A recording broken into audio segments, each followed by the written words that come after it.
Good evening, everybody, and welcome back then to another LFM stream. And we are back for the first race in the second half of the Pro Series season then of Season 8, where we are going to be heading to Suzuka for this evening's action. Slight apologies on the delay on the stream start. As it turned out, it was primarily down to Mr. Commentator being an idiot. And whilst there was an update for ACC, unknowingly Steam had actually moved on to another update in the process, and I was sitting around waiting for no reason. So slight apologies on that front, but let's get into what we will be enjoying this evening. Actual fact, before that, let's reflect a little bit on what we had last time out at Watkins Glen, where George Boothby, after his hardware issues that saw him miss out on 3 rounds of a championship, he made his way back in for Watkins Glen and immediately kicked off in fine form, took victory there, only just ahead of his Yassi teammate Jardier, and then Grantis Korekis, who got his first pole position in the Pro Series, rounded out the podium. And both Marco Bischoff and Maciej Malinowski, your championship protagonists, having a slightly difficult day around the American circuit, but crucially, the German driver able to take another couple of 100 points out of Malinowski's lead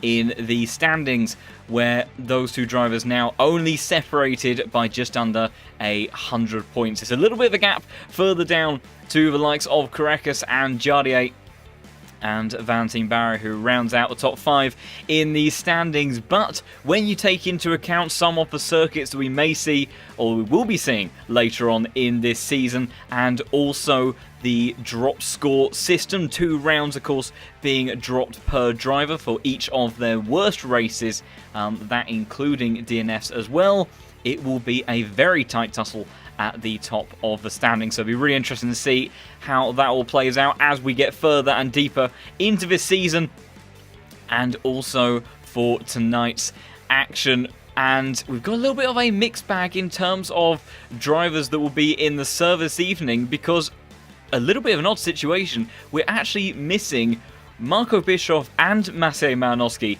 from this evening's race. So that will be 2 drop scores immediately for them. And also last week's winner, George Boothby, won't be joining us, which is a big shame. Would have loved to have seen what those guys would have been able to do around the Suzuka circuit. But whilst we may be missing a couple of drivers, we also do have a couple of returnees to the series. It will be very interesting to watch. The biggest name potentially included in that list is Niels Nux. So he will be joining us. The BS Plus competition driver will be representing the M4, and he took part, I think, in 1 Pro Series race last season around the Hungaroring, and he is joining us for Suzuka this evening. So it's going to be great to see what the German driver can do. And also Robbie Stapleford to complete the G2 Esports lineup. So there will be a few more M4s and a few more competitive, very speedy M4s on the grid at that this evening. And we've got some other names on the grid as well. Some are familiar to the series, and some appearing for the first time, but all very quick indeed. So it's going to be an interesting one, and possibly the sort of opportunity that the likes of Korekis, Jardier and Valentin need in order to really get themselves stuck in to the championship fight and try to bounce back from some slightly weaker results at other circuits. But let's have a little bit of a look at the track before we get into this evening's action. So it is 18 turns of absolute racing glory, proper driver circuit around here at Suzuka, flying into the first couple of turns, huge amount of commitment through there, and then winding your way through such a legendary sequence of corners, the S's, all the way through turns 3 to 6, up and down the hill, and you'll see occasionally drivers trying to sneak it up the inside of Dunlop Curve in that sequence, through the first and second Degner before you climb up the hill towards the hill to one of the next overtaking opportunities into the hairpin, then continuing all the way up towards Spoon Curve, another amazing corner where you fire yourself out of the exit of turn 14, and then rattle your way down the hill under the bridge, and then through 130R, and then into the Casio Triangle, and then through the final corner to close out the lap. And in terms of BOP for this evening's cars, expect there to be a fairly reasonable balance. I think we're going to see a nice mix of the Porsche, which usually has been very strong around here, really makes use of its agility through certain parts of this circuit, but we've got cars like the Honda, the Mercedes, that maybe don't have the same outright acceleration and braking and stuff like that, but they have horsepower, and up particularly the hilly sections of this track where torque and real kind of outright grunt is going to be a big factor. Those cars will be quick as well. And then the likes of the M4, the Aston Martin, the Ferrari, quite a good balance across the entire circuit, and may also take care of their tyres a little bit better as well. So it's going to be really interesting to see how all of our drivers get on this evening, and the server should be up now, so I shall look to make our way into that in just a moment.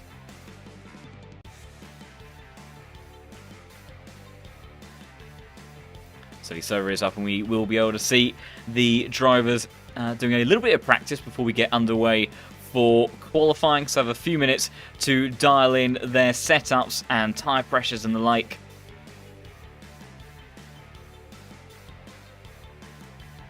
So just sort out all of the things at this end so we can dive into this glorious action around such an amazing circuit. As just having a little bit of a pickle with some of the overlays. I almost just hit a very bad button that would have ended the stream, but I'm hoping that all is still well on that front. And I think I do just need to double check one last thing before I switch us over for this action. And yeah, there we go. So should be able to make our way into the server now, and we can see how our drivers are getting on with their initial laps around this amazing Japanese race circuit.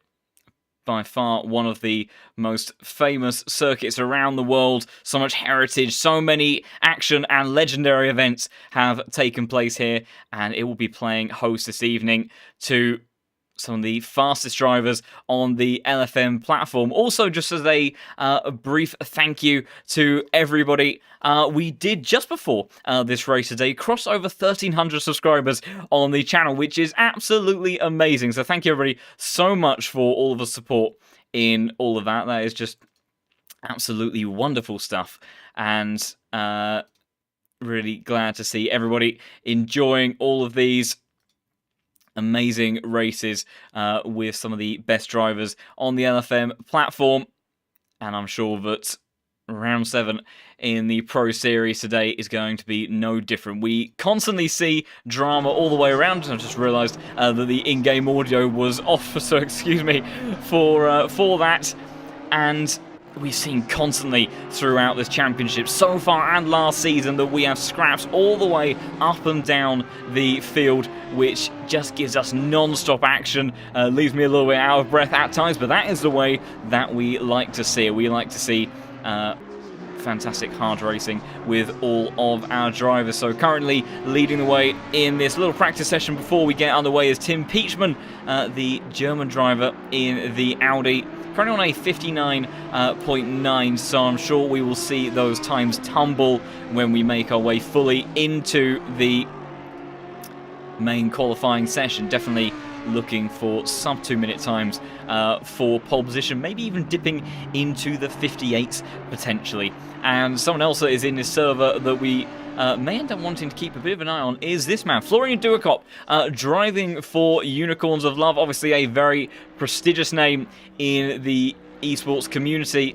And Florian in that Mercedes, expect that car to be very, very quick. Maybe a bit stronger in qualifying trim than it is in the race. May have a tendency to eat into its front tyres. Also, a very tricky car to get hooked up around this circuit sometimes, because the Mercedes has a bit of a curiosity through 130R. It's a very high commitment corner, as we've already said, and quite often there is a bit of a pattern. The Mercedes, if you want a car that is agile through the S's and other parts of the circuit around here, it does end up being a little bit scary to drive through 130R, and it can get quite twitchy, especially in the early stages when the tyres aren't quite up to temperature or pressure. So fingers crossed all of the Mercedes that we have in this evening's race will manage to contend with all of that quite nicely, but certainly I expect the likes of this number 13 car to be pretty quick. We've also got some other high elo names that I think may be making their debut in the series. We have Artyom Manisha in the number 8 Audi, high elo on that driver. We've also got the likes, of course, of Robbie Stapleford, who is returning to a championship. He was in some of the earlier rounds and then has, I think, missed out 1 or 2. But it'd be great to see him in that internal battle between himself and Isaac Price to see how he gets on. Also got the likes of Alessio Mellis in the Dario Iamolo.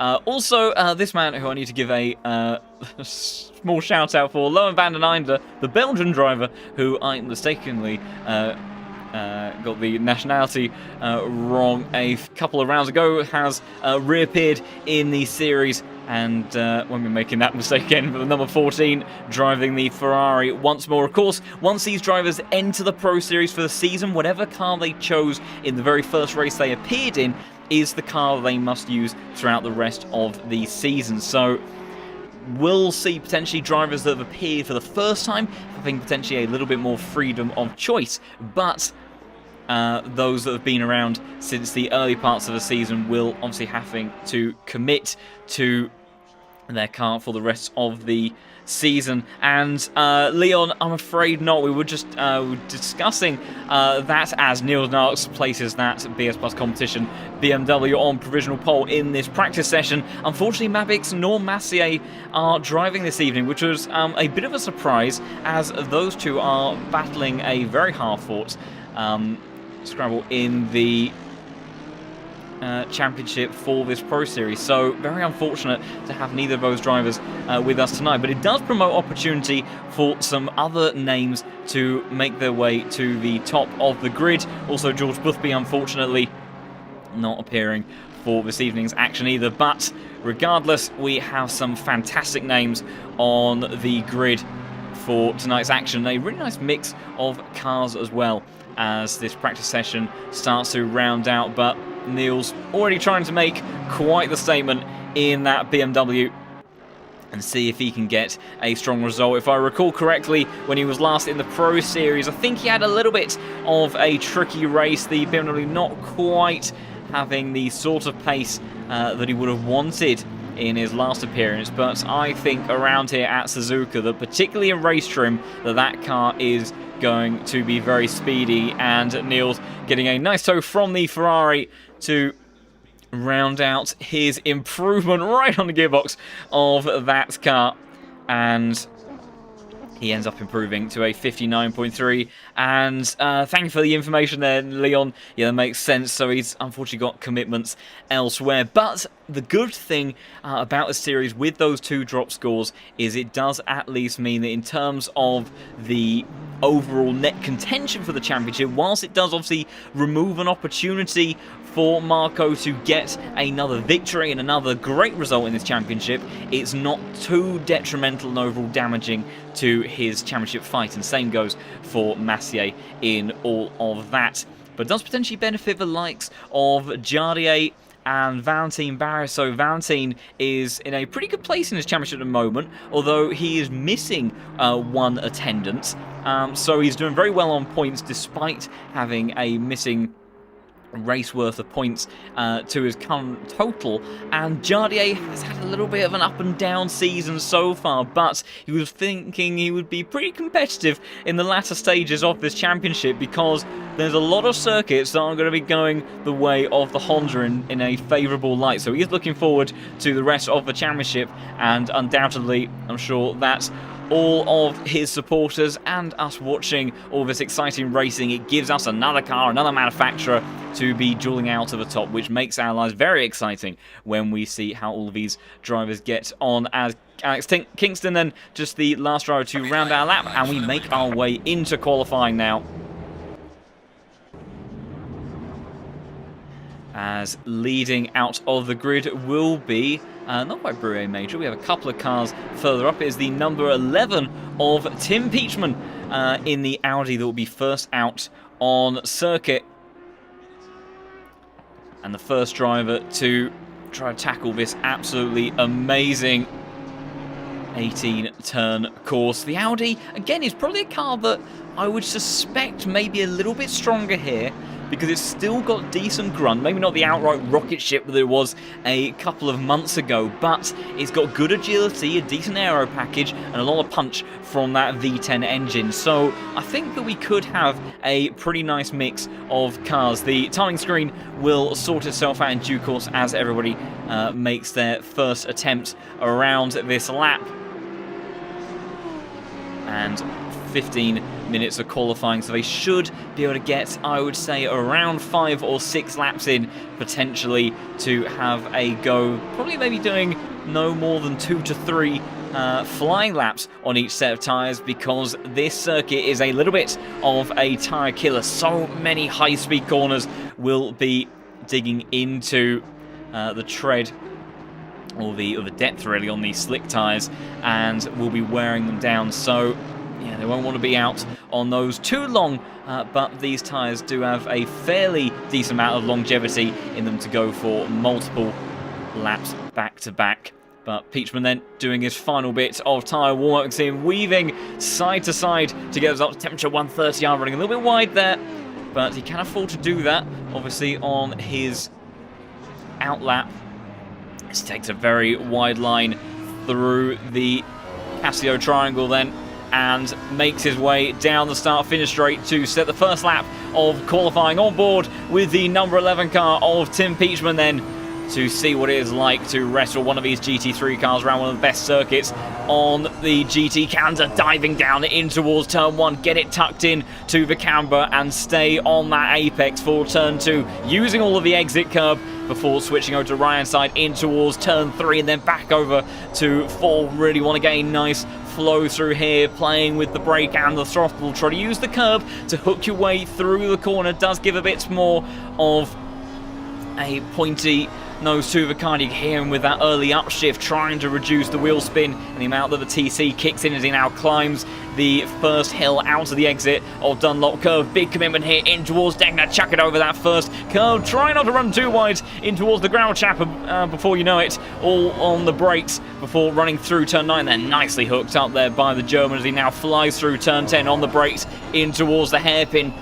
Few lines can be taken through here, but you do want to make use of that camber if you can. You'll see drivers playing around with their brake bias and the TC through that sequence. See, on the steering wheel, just a little bit of a change from the driver there, so usually shifting it towards the rear with the brake bias and lower on the TC to get the driving acceleration on the run up the hill. Now up towards Spoon Cove there. Try not to take too much of the curb. You'll see different cars playing about with different amounts of curb between 13 and 14, and maximise that exit a little bit squirrely there on the run back down towards the hill, as heading towards probably the most dangerous and highest commitment corner on the circuit, one of the highest commitment corners that we will go to on ACC, flying in towards 130R as brave as you like, over that exit curb, over to the left-hand side, braking hard for the Casio triangle, over the first apex, maybe a little bit deeper than you would have wanted to compromise this line. Out of the final corner, take a little bit of the AstroTurf, bit of a wonky sector for the number 11 car, but Tim Peachman then rounding out the first lap of qualifying then, and it is going to be a 58.9 then for the Audi, but everyone flying towards the line to try and displace that. Dario Amelo right behind Lucas Schubert on a 59.1. Yellow flag already for Polachuk, who's brought it to a stop on the left-hand, right side of the track. Isaac Price trying to go for internal G2 Esports honours there, 58.7 for the M4, so the BMW already looking mighty fast purple in Sector 1 and Sector 2. Jardier's first flying lap, only good enough for P8 for the time being, as everyone else flies through, maybe taking a bit of time to get those tyres up to pressure. Last week's pole sitter, Grantis Grekus in the Porsche, up into P4. And where is the likes of Niels Narks on his lap? Just trying to find him Actually, we've got Robbie Stapleford had an illegal lap time. So did Florian Duakop. It would have been a 58.9 for the Mercedes driver. So track limits are crucial around here in the race. And of course, don't want to invalidate any laps. But a few drivers just maybe getting their eye into how much they can push the limits, how much grip. Track actually very hot. 39 degrees is the track temperature. So that could be playing a little bit of havoc on that part. Niels Nacht, currently the second fastest of the BMW, is only good enough for P3 for the time being, and Isaac Price going very quickly, 2 tenths up on his previous lap time. G2 Esports driver maybe then in a very strong position to do something special, though Niels also about 3 to 4 tenths up on his lap time. So currently the M4 is looking very, very quick. British driver is going to maybe get a nice toe off the Ferrari head. That's Lohan van den Einde, carrying all of that momentum in towards 130R.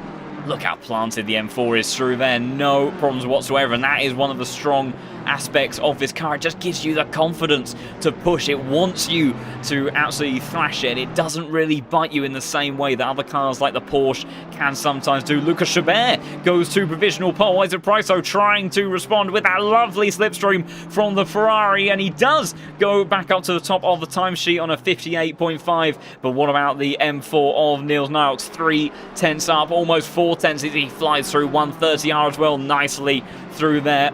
As he fared going in towards Casio Triangle, he was much braver on the brakes, saying, see the time, absolutely going huge. So I think he may have backed out of that previous effort, and that's why it wasn't too special for the BS Plus competition driver. But trying to get provisional pole in this session is the German driver. A little bit of a toe from the BMW, I think a Solstov up ahead, and Niels Nacht on a 58.4 goes to the top of the timing sheets. Robbie Stapleford, a 58.6, so a couple of tenths adrift of his teammate, and Jardier improves up to 58.9, but still only good enough for P7. So right now it is M4 territory at the top of the time sheets. What about Grantis Korekis? He's found a quarter of a second in the opening sector. Last week's pole man wasn't able to convert it into a race victory. Now the sole fast Porsche out of those that we saw contending at the front of the field at Watkins Glen.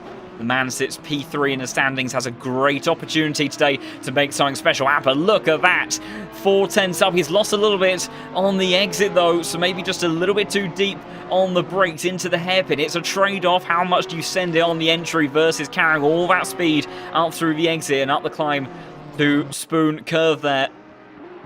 And this will be an area where the Porsche is likely to be very quick, but there's going to be a bit hampered as they run back down the hill, and will be losing out to the likes of the M4s, the Audis, the Aston Martin, pretty much every car that we will have in this server, because it does struggle with top end, and he's lost a bit of time relative to his previous best. How brave does he feel through 130R? It looked pretty clean through there.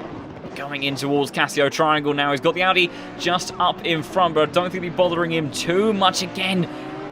Aggressive on the entry, and he's lost time on the exit, so it's not an ideal lap for the number 1 car in the server. But running towards the line is Grantis Korekis, trying to see if he can move his way up towards the top 5, and he does just about break his way into that, but no further improvement for the time being. Niels Nacht also backing out of his lap and going to the pits. Lucas Chabert in the Mercedes. Look at that purple in Sector 2. So that is the torque mostly, I think, helping out that car all the way. The amount of acceleration and power that car has running out of the hairpin to the top of the hill at Spoon Curve. That is where that car really benefits and could make some overtaking opportunities happen. But Chabert right now in the number 16 car doing a great job. Currently in P3. Who else do we have out on circuit at the moment? Onufriev in the Aston Martin as we try to pick him up now. Currently almost 4 tenths of a second up on his previous lap time. That would see him break within a second of our fastest runners, and maybe just a bit shy of the top 10, maybe aiming for top 15 at the moment. Whether or not he manages to benefit too much from a toe of anyone in front of him, we'll have to wait and see. I think he's a little bit too far adrift, maybe a little bit off the Audi that's doing a bit of weaving in front to get those tyres up to temperature. There's a yellow flag out briefly for Fast. Oh my goodness! I looked away from the screen for a second and saw an Audi just sent in towards the barrier, and I think the camera. So what on earth has happened there? Just completely unaware of Anuferev being on a fast lap, and the number 7 car has a huge rework on the front end. I'm sure there'll be some complaints there from the Aston Martin. Neither the Audi or the BMW seemed at all aware that Anuferev was on a lap there. I'm not sure who the Audi was involved in that. I think the BMW could have been Soldatov based on the livery. It's a little bit difficult to tell. I'm not sure if we have any similar cars in the server, but my goodness, Anuferev, he didn't back out of the throttle, and arguably why should he? Because yeah, he was on a flying lap very clearly, and no one got out of his way there. So disaster for all of those drivers as they are now shuffled in the qualifying session. We never really see any incidents in qualifying, but that is definitely a new one for the books. That was a massive impact. So I'm sure they'll be looking to avoid that in the race. I think Isaac Price has just started a flying lap, so I have to see what he can do. And Niels Narks is just about to start a lap. Is he, or is he up against this Delta for the previous one? No, he is just starting his flying lap now. So these guys will get a couple more laps in before the qualifying session finishes. As we've got a few little improvements. Lucas Schubert finding time in the open part of the lap. Let's go on board with the big bad Mercedes. That V8 roars its way around the Japanese race circuit. And see, I think that's Isaac Price just in front of him. So let's see how the two drivers fare. I have a horrible feeling. I think he's just invalidated the lap there. We're a little bit too wide on the exit of Degner Curve. And that Delta turns to grey. But it'd be interesting to see what he can do. How much of improvement does he have left in the tank? He's found a couple of tenths, so there is time to find, but so is Niels Nyox. Almost just, he's lost a little bit of time, I think, through the hairpin, but about a tenth up. So is Isaac Price. So the M4 still looking mighty quick around here, but Lucas Schubert, if he can hook up the next lap, he could very much have enough pace in that car to put a cat amongst pigeons and displace what is currently a BMW front row lockout. We saw another German manufacturer having great success in Formula 1 recently with Mercedes with their first 1-2 of the season. Would you believe in their first victory of the season? Of course, as yellow flag out for Caracas. Will it go the way of the German cars today? And specifically, will it go the way of the Mercedes German outfit? We'll have to wait and see as Isaac Price rounding out his lap, 2 tenths up on him for the time being, trying to get a little bit of a toe off the Porsche just ahead. And he does go up to the top of the timesheets by 600ths of a second. But what about Niels Narks? He has found a 10th as well. The BS Plus competition driver trying to take his first pole position in the LFM Pro Series. He hasn't raced with us all too often, but when he does, it is spectacular. It's looking good again. A 58.3. And the German driver goes up to the top of the timesheets, and they will continue out on another flying lap. And that is it for Lucas Schubert. He won't be able to go out again now. So we'll have to see what he can do in the race, but no further improvements. Robbie Stapleford has one last effort, 10th up, 10th and a half now on his previous lap time. Still a little bit adrift of his teammate, and they always have quite the battle, very jokingly on social media, but definitely will be looking for team honours. And he was a bit wide at the hairpin for Stapleford, so he's lost some time there. Who else is improving? Anuferev further down the order, obviously lost out on his previous effort, wasn't able to finish a lap. Hopefully he won't run into any traffic this time around. Almost, I think, going out of bounds on the exit of 130 in the Aston Martin, but no such issues on the approach to Casio Triangle now. Pretty decent exit in the Aston Martin. Will actually have the opportunity for another lap after this one, but the number 7 car trying to see if he can break within a second of the fastest times. And he does, and just outside of actually by a smidge, and goes up in towards P18. What about some of our drivers out the front. Neil's not able to improve right now. Isaac Price, I don't think, unless he's so brave, in towards the Casio triangle. I think it's a bit of an awkward exit, so it won't be any better for the British driver. No further than second place. Robbie Stapleford, though, last effort there from him, manages to make it a BMW 1-2-3 right on the tail of his teammate. Niels Narks has actually had a bit of a brave entry to the chicane himself. It's going to be a bit back and forth. I don't think it'll be an improvement. And no, you think he's lost time on the exit there. So it's looking good, though, for the German. Jardier only good enough for P7 in the air. What about Tim Peachman, who's still on a flying lap? Quarter of a second up for him. Up towards P5. Great effort there for the Audi. And it is German cars locking out the top 5 in the grid. Dario Iemolo, the first non-German car, currently in P6. Good effort there from him. The Frenchman of Valentine unable to go any higher than P9 in the end, as we see him in the Brabham Esports inspired livery there. We'll get a close-up of that when we make our way into the formation lap, as Kovalevsky has just finished their lap. We've got Cam Carter, who I think is running a lap. Oh, Manisha further up the order, actually 4/10 up on their lap. That could be a pretty good one in towards the top 10. Unicorns love Mercedes. I said we should watch out for outside of the top 10 at the moment. Those Mercedes on are definitely going the way of Schubert. But look at this from Artur Manisha in the Audi, trying to snatch away honours. Half a second up, almost 6/10 as he exits the Casio triangle. This is a storming lap from Manisha, the number 8 car, currently all V8s in terms of his delta towards the front. That's about to change, though. Trying to get a toe off Onufriev out in front, and it's going to go up towards P7 for the number 8 car. Brilliant stuff there from him, as we hear a ton of gravel trap noises in the background. And who is our last car on circuit? That is the number 32 of Chris Moses, as the bright orange Mercedes rounding out his lap, barreling towards the start-finish line for the final time, and will start in 34th position. So no higher then for the time being for that driver. And we'll have a bit of a look through the grid in just a moment once all of that comes on through. But my goodness, what a fantastic effort there from Niels Narks to his return to the series, and he returns in style. And the M4's looking astonishingly strong this evening, and I imagine they might be pretty handy in the race pace as well. It'll be really interesting to see how they all get on.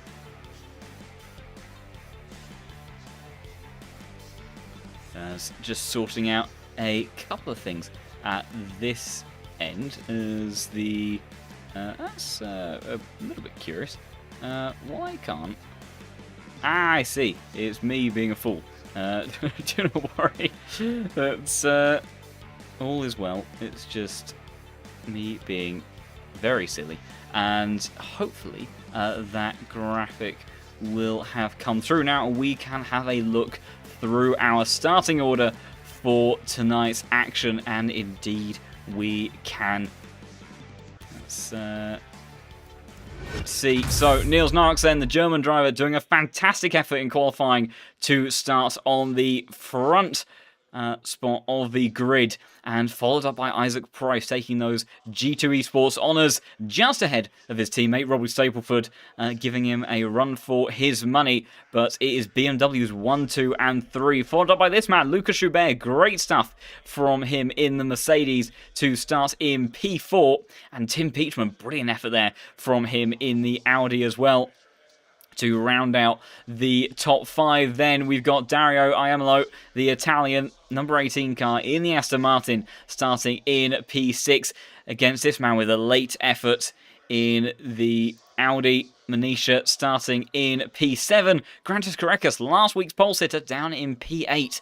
Big opportunities in the championship today, but maybe not the outright pace that he would have wanted to start with in that qualifying session. Jardier, same for him, down in P9. Have to see, though, if they have a stronger race and could work their way up through the field. Valentine Barrier starts in the P10 position in the Aston Martin, with Joris Appel in the number 6 Audi, starting just outside of that in P11. Florian Duicop in that lovely pink and black Unicorns of Love Mercedes will start in P12.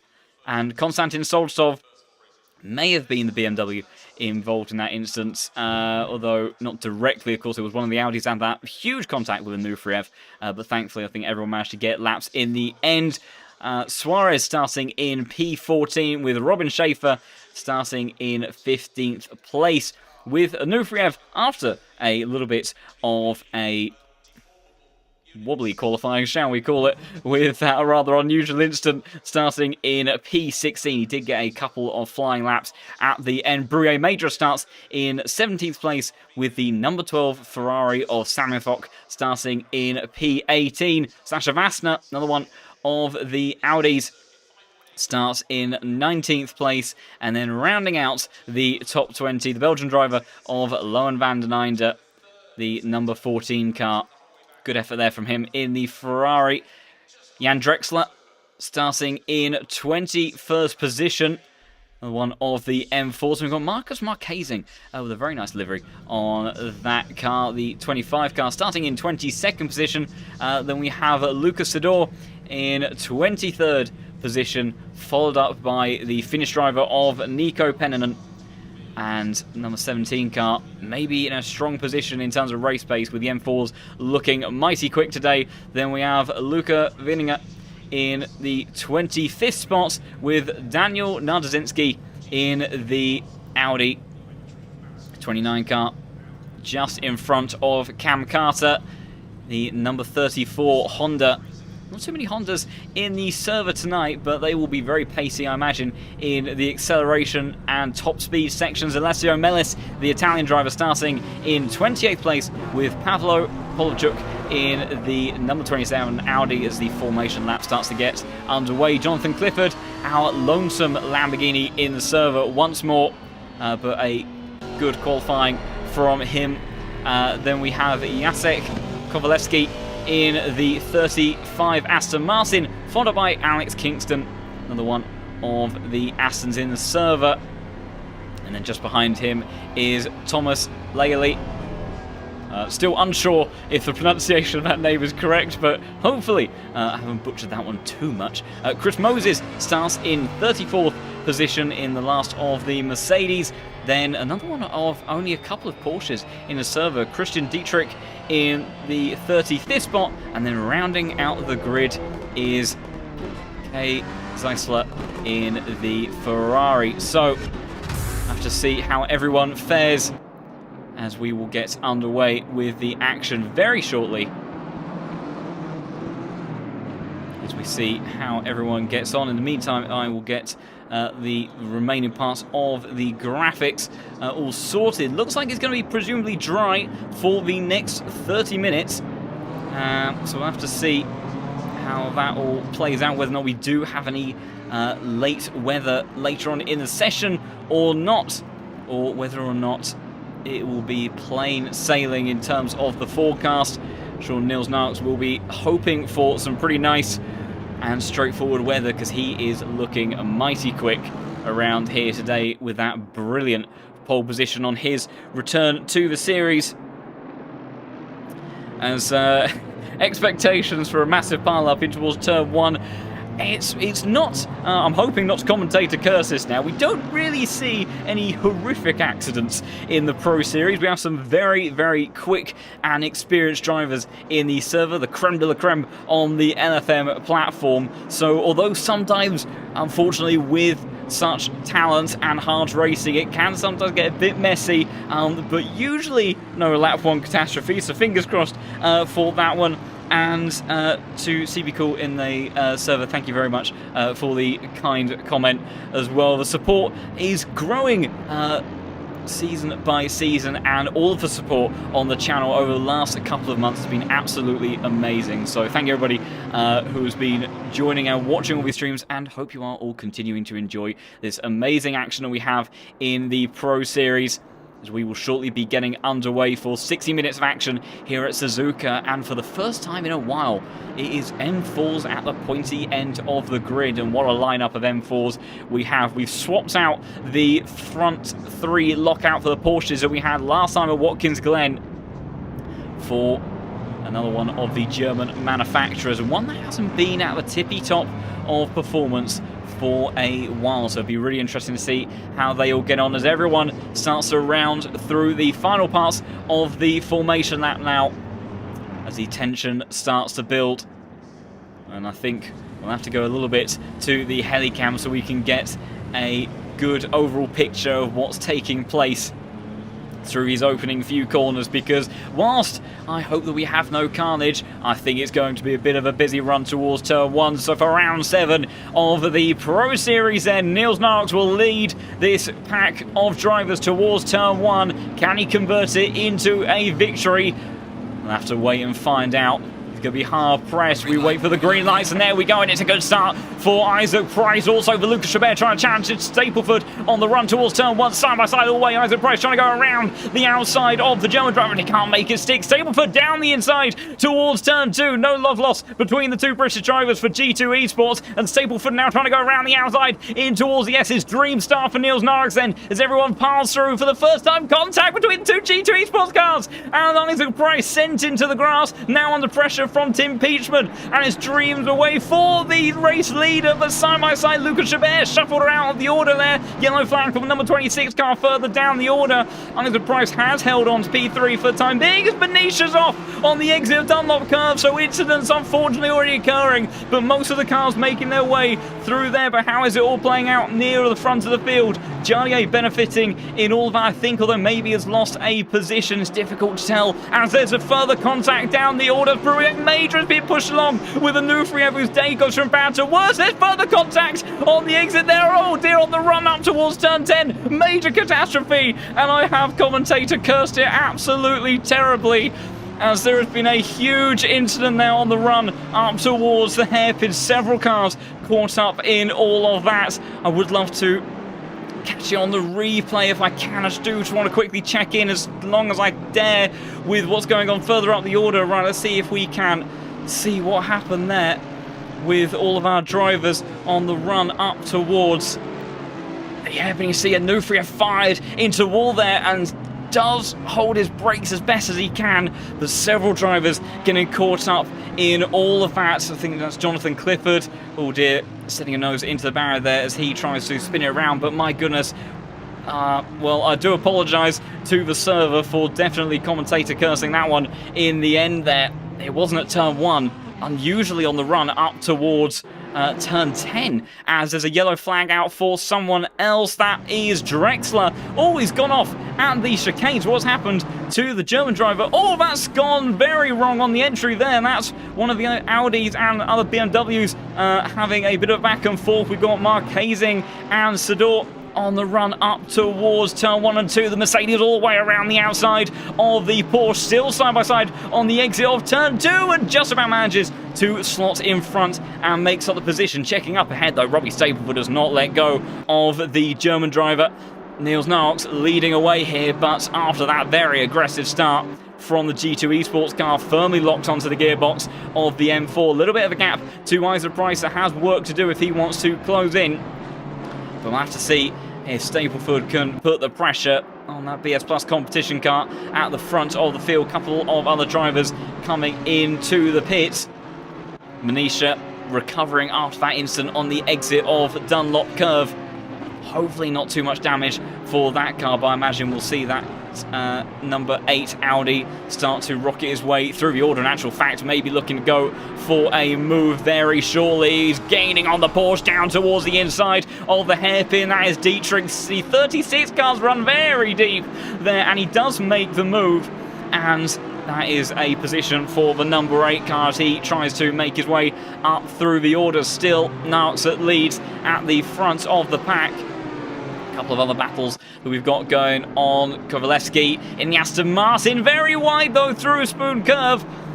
The camera doing no good luck for the 35 car, so he drops back. What about Dennis Suarez, though, in the Honda, all over the back of Robin Schaefer, just in front, a little bit wide on the exit of 130R. Does he think about setting on the inside of Casio Triangle? He is going to bide his time, and let's go on board the front splitter of this Honda as all that VTEC power starts to power towards the Audi. But look at the acceleration of the German car in front, able to stretch its legs down the start-finish straight, so have to wait for an opportunity. What about Gianni looking around the outside of Korekis on the run-up towards turn 1, but he couldn't quite make it stick. Bouncing a little bit deep on the brakes through there.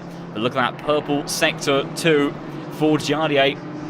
So mighty fast in the Honda at the moment, swapping of position between Zeisler and Kovaleski. The Ferrari making his way through turn 1, a little bit wide on the exit there of turn 2. Can the Aston Martin come back side by side on the run up towards the S's now, trying to go around the outside, but the Ferrari does maintain the position. A little bit of damage by the looks of it on the front of that car, as Emelo has made a big mistake though. Gianni off into the grass. He's going to come back on the inside right in front of Valentine, and the exit of the first deck of Vanas Eurosapel now trying to slot out the inside and contact there, and Gianni is around. Disaster for the man that was looking to try to gain the championship, and it's on the exit of second deck there again, where it all goes pear-shaped, and now Eurosapel under pressure from Solskjaer on the run-up towards the hairpin, not going to be able to make it stick, but Gianni, after sending the timing screens alight, has plummeted down the order, and that is a disaster for the Czech driver who was looking to bounce back today. And you see, it all went wrong on the entry through the first couple of Degners, and then Eurosapel then fires it up the inside. A little bit of contact there, sent around. Jardier, though, unlike Anuferev, able to spin it towards the right side of the circuit, so didn't get clattered by anyone else that came past. But that is a disaster for the number 2 car, and now has a big recovery drive ahead of him all the way down in 19th position. Meanwhile, Manisha making a move on Kovaleski at the moment. I'll try to catch it if I can. He has made that one stick. I think that may have been through Spoon Curve. In actual fact, maybe on the exit. There's a white flag out. Oh dear, what's happened there? I've got a white flag for Jardier further up the field. I can't quite see it because I'm waiting for the replay. What's happened there for Jardier? Several white flags for drivers, so I think they may have been very busy on the run up through 130. But look at this three-way battle now on the run towards turn 1. It's the Audi of Nardazinski ahead of Vininger, and then Lohan van den Aert trying to get involved in this one as well. Almost 3 wide on the run up towards the first couple of corners. Mercedes, big contact there through turn 1. Lohan van den Aert takes both positions. Thankfully, they all managed to keep it mostly pointing in a straight line, but he does lose the position. Samir Fock just made a move, I believe. I'm not going to quite catch it, unfortunately, on Sasha Vasta, so the Ferrari moves up in towards 15th place. Fastest lap of the race still with Isaac Price at the moment. Pretty tightly contested between Suarez as well and Robin Schaefer just ahead of him. But look at this, Stapleford though still right on the gearbox, and he's bringing his teammate with him, who I'm sure will not exactly be wanting any vengeance, but he'll be wanting to get stuck into this battle for the front of the pack.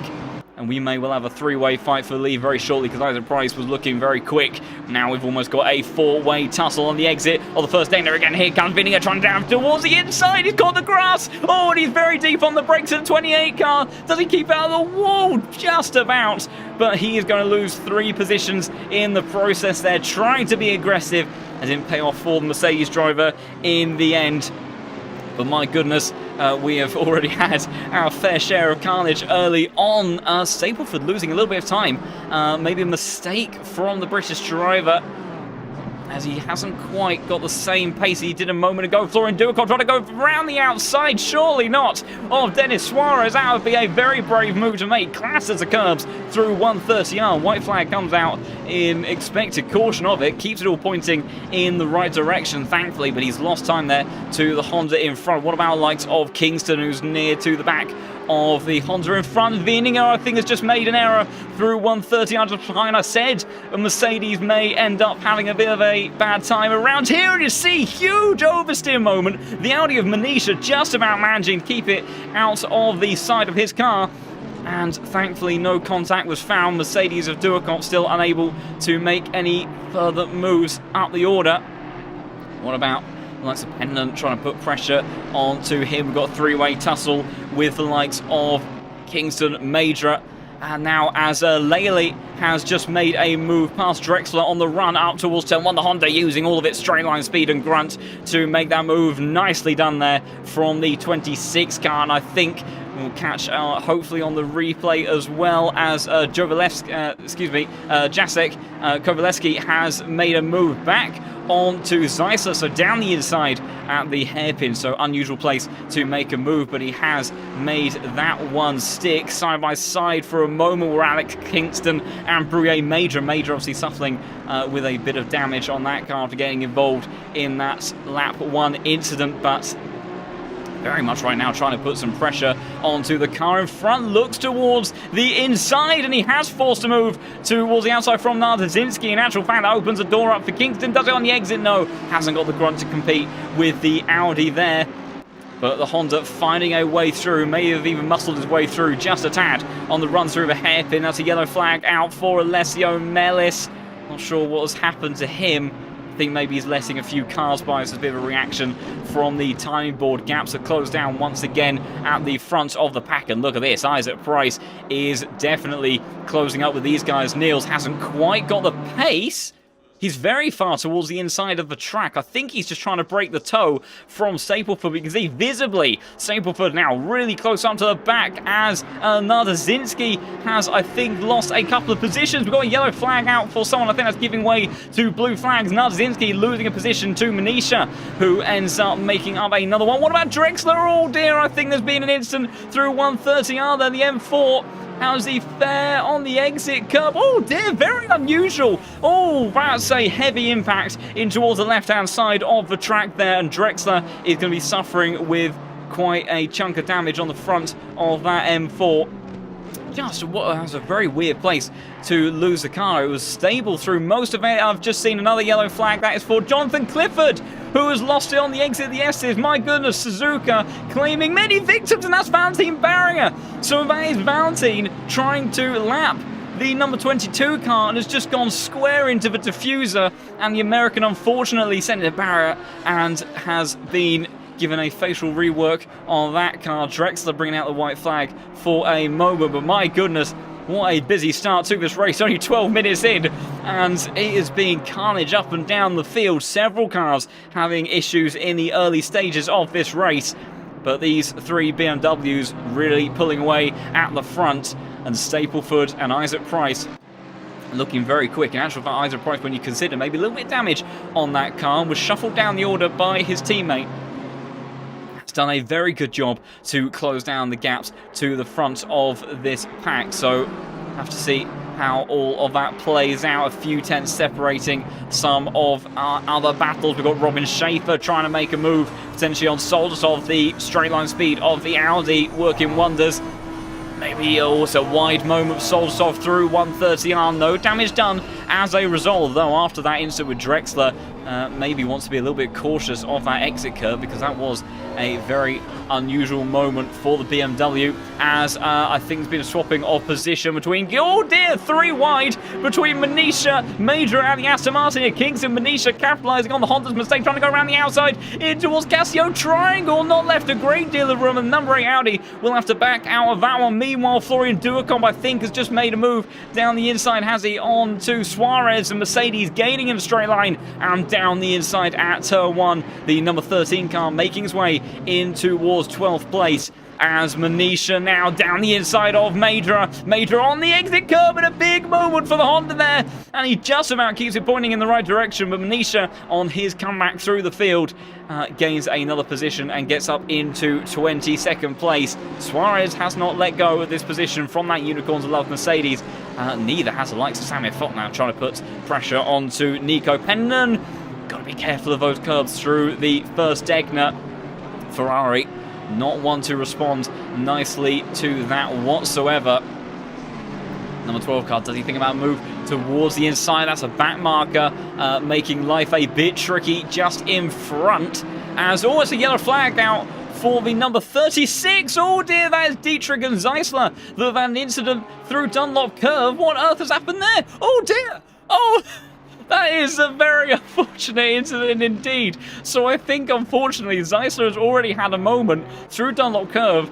Dietrich has tried to avoid it, and the Porsche, in that usual pendulum motion it has had, unfortunately has then swung straight into the nose of the Ferrari, and they've both ended up getting some additional damage. So that is a very unfortunate incident between those cars. Pennington now, meanwhile, has a yellow flag out for Zeisler again, as we've got a brilliant image of a pole, and that car is disconnected from the server, so the Ferrari, unfortunately, will be featuring no more by the looks of it. Robin Schaefer trying to put pressure on Soltov, has lost a bit of time. There's briefly white flags coming out for a couple of drivers, not sure. I think that's just a little bit of overreaction from the leaderboard. Stapleford back within 0.4 of a second of Niels. Whereabouts is Jardier in the server as well? Jardier still down in 19th position, so hasn't been able to regain too much in the way of time. Manisha, though, with his comeback through the field, trying to gain the Audi down towards the inside, does make the move stick very nicely. What about Wieninger trying to go around the outside on the run towards turn 1? The 28 stuck out on the curb, and he's going to be sent with an oversteer moment, exactly like Brouillet Major had not too long ago. He's got Kovalevsky trying to put him under pressure through the S's, but I don't think the Aston Martin will find a way through there, or will he? Because that's a mistake, as we get completely a terrible camera angle for just a moment on the front splitter now of the Aston Martin, but the Mercedes holding on for the time being.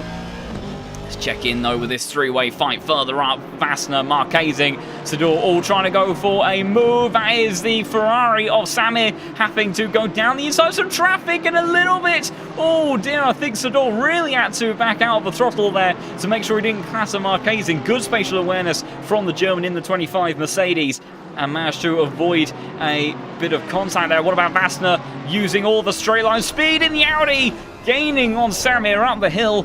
Ferrari not the best for straight line speed, although someone is Lucas Schubert, and that Mercedes trying to go around the outside of Tim Peachman. That is extremely brave, backs out of it in the end, and the Audi will hold on strong for the time being. That Mercedes BOP changes, big power buffs everywhere except at Bathurst, I believe, and the German driver taking full advantage of that one. I think we may see a couple more tussles. I've got to try to pick a battle. I think the first one, though, to look at is the likes of this, with Schubert trying to gain once more in the slipstream of the Audi towards the outside. Is Schubert trying to go towards there at turn 1. Peachman very deep on the brake. Come back from Schubert. It'd be brilliant if he can make it stick. The Audi fighting on the exit of turn 2, but he can't do it. Can he get in there before the S's? He does. Peachman is not letting this one go. Schubert brilliant driving around the outside. A tiny bit of contact through the S's, but the Mercedes is through. Another one of Mercedes that has gained in all of that, I do believe, is the Unicorns Love car of Florian Duacomp. Another one of the Mercedes with great straight line speed,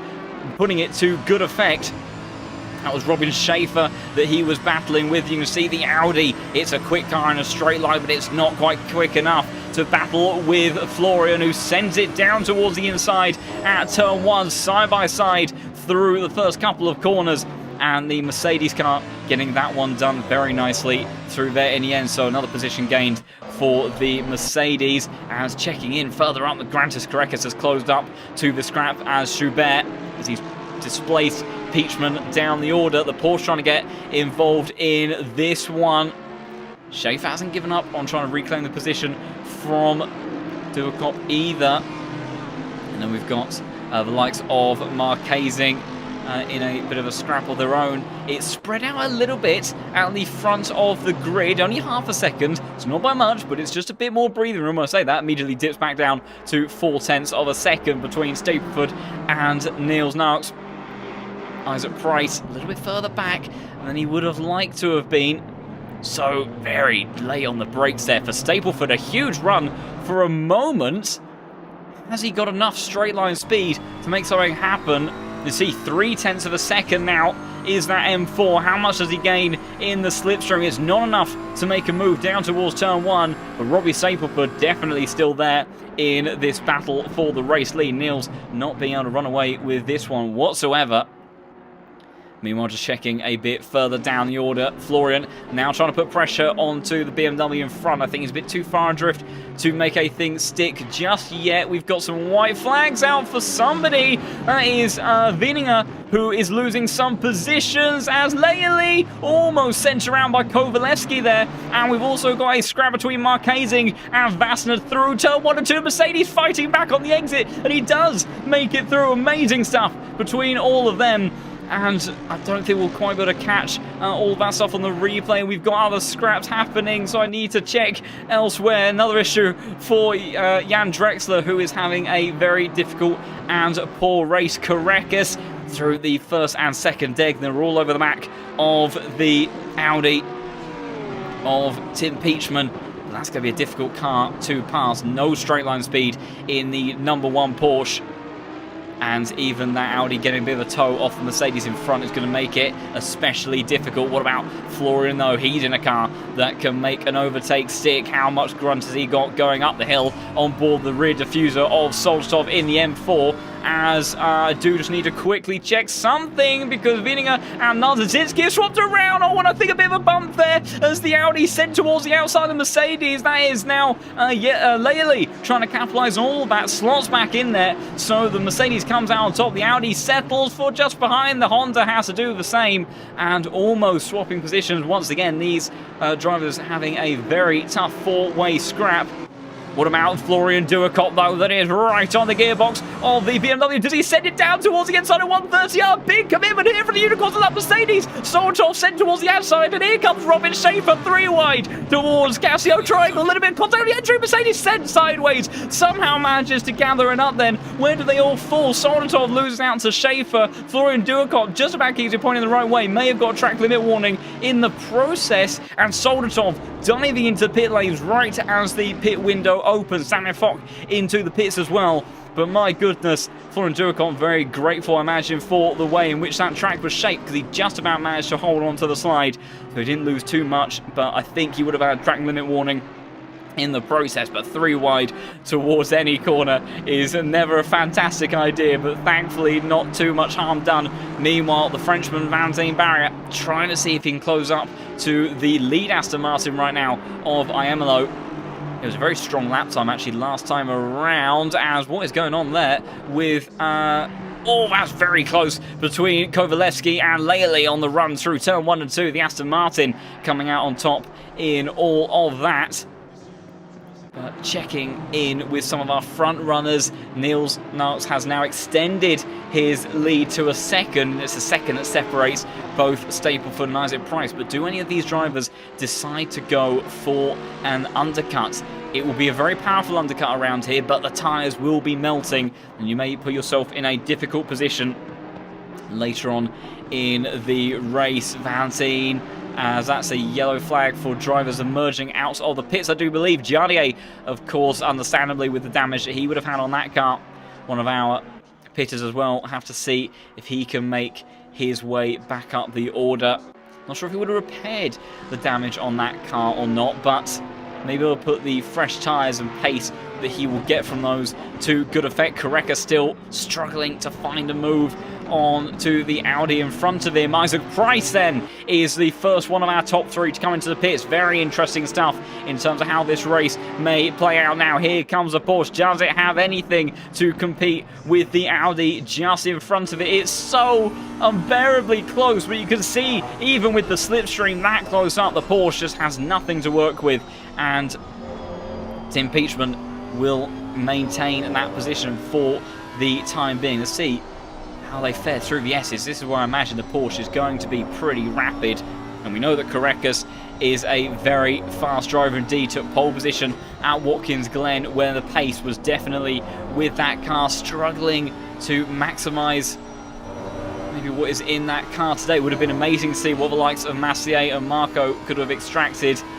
but I'm sure Carreras giving everything that he has, but right now not quite enough to make a move onto Tim Peachman. The Mercedes of Schubert has escaped. It's a good run for Carreras. That's an area of the circuit where he is strong. Surely the only opportunity then is going to be a dive down the inside in towards turn 11, the hairpin as Isaac Price brings out the yellow flag, but crucially has emerged out of the pit lane with no traffic in front of him, so he is in clean air and looking to make use of those fresh tyres, as Stapleford and Niels at the front of the grid. Manisha also coming in to the pits now.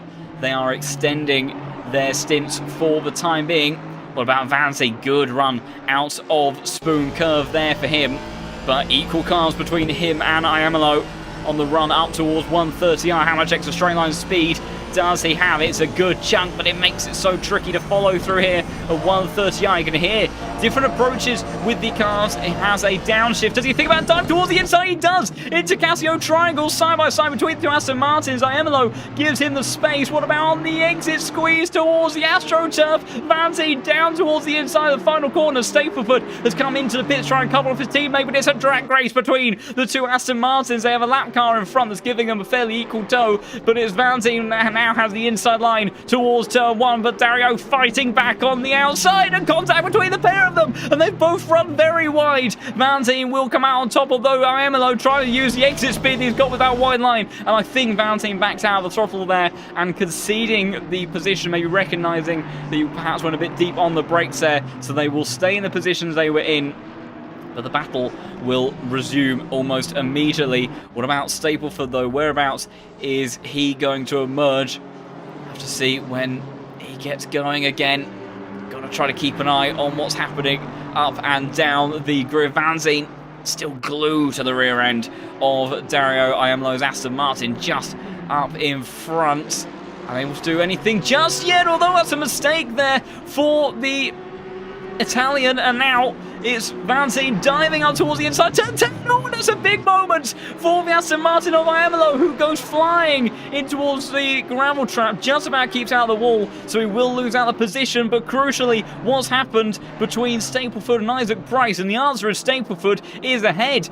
Isaac Price has gained a smidge of time, but it has not been a very quick outlap by the looks of it for the BMW. So as we see a yellow flag for Sador, that's just him emerging out of the pit lane. But maybe the overcut strategy then is still a nice way to go, so Niels may be able to extend his lead when he looks to come into the pits. What about Marcus Marquez, though, all over the back of Nico Pendon, and that BMW is vulnerable on the straights, especially to Mercedes. That's an absolute rocket ship down towards 130R. We saw side-by-side action with Florian Duacon, one of the BMWs earlier. How does this one fare?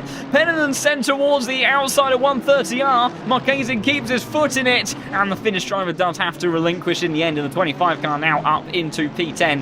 That's not entirely effective position, as everyone obviously still, or excuse me, a large portion of drivers still to do their pit stops. Crucially though, Niels Narks now into the pits, so I have to see how will it fare. The two G2 esports cars pretty close together, closer together than they were previously, and now they'll be trying to see, can they make anything happen? Can they work together? Isaac Price gaining several tenths down the back straight there. Can they make something happen to snatch the lead away from the man that has led the start? Niels Narks has wheels on the ground then. Stapleford and Isaac Price coming through the final corner. So where will that BMW emerge in front of them?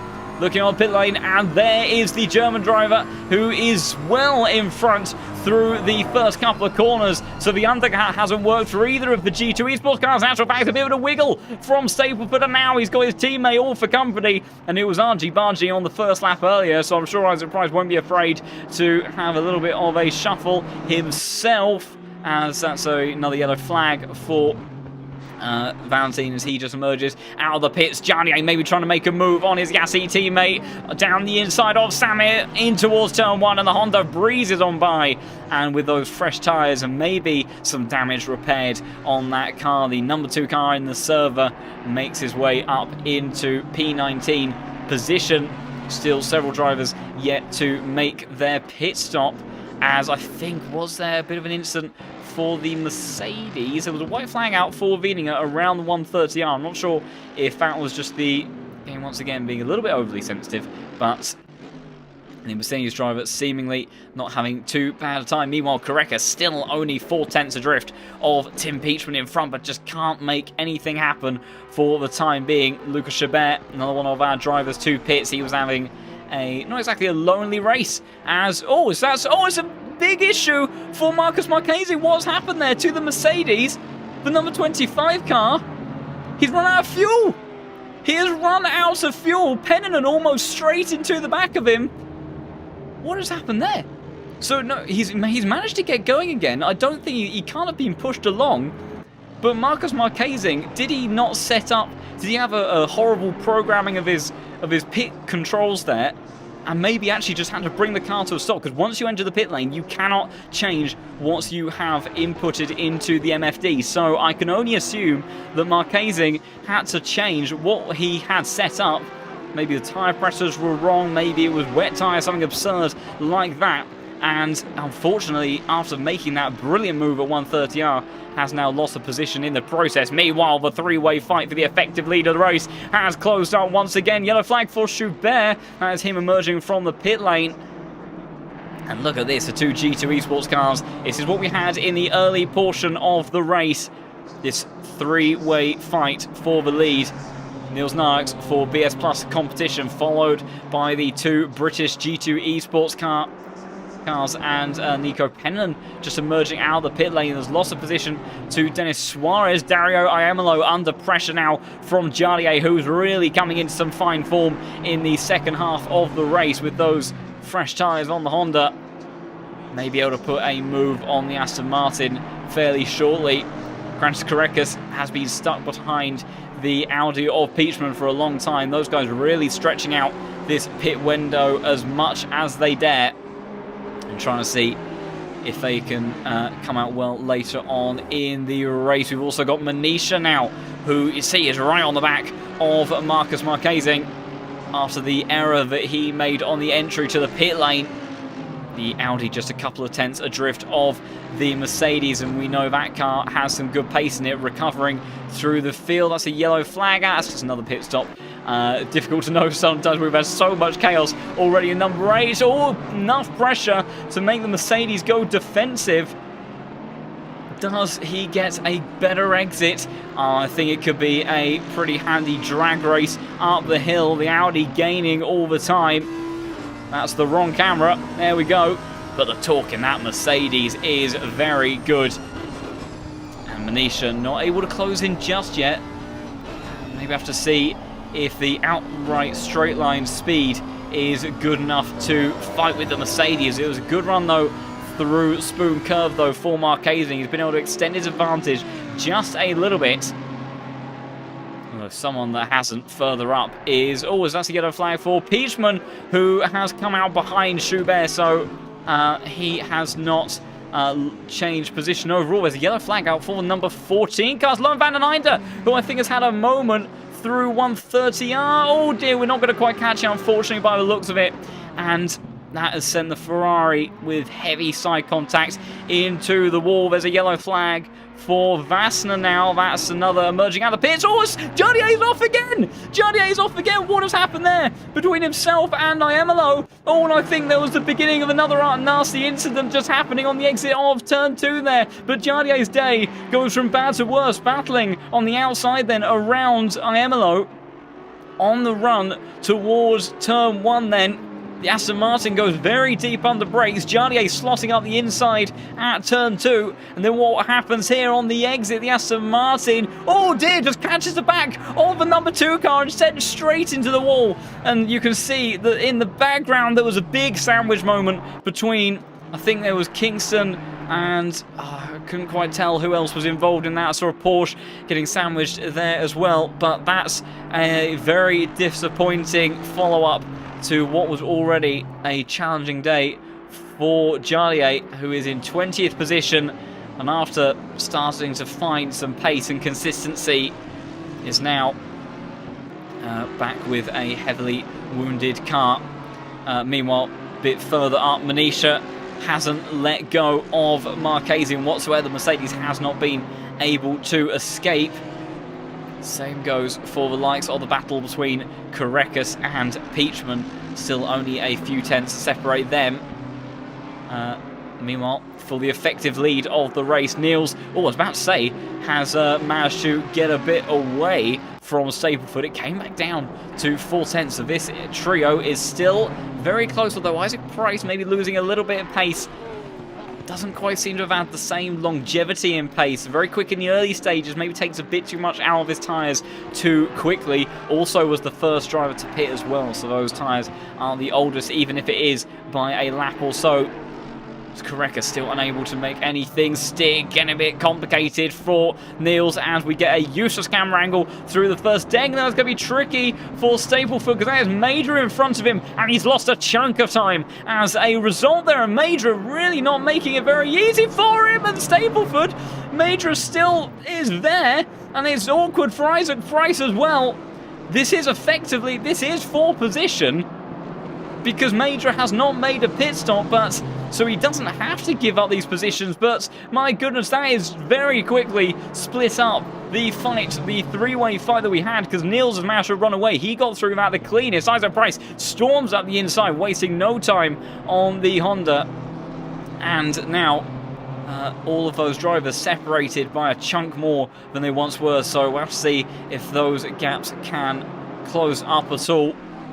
Manisha still close to the back of the Mercedes of Marquezing, but hasn't been able to make anything stick as Iamlo comes into the pits. So Manisha, closest he has been in a while.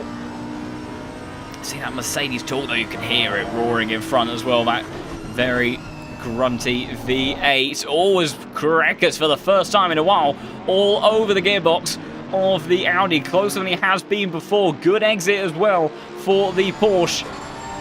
I think when it comes to just outright straight line speed, Peachman already starting to pull before they get towards turn 1. But if Korekis can stay close enough and have a good opening sector, maybe that move down the inside towards the hairpin will be on. We'll have to wait and see how that plays out. We've got Dennis Suarez.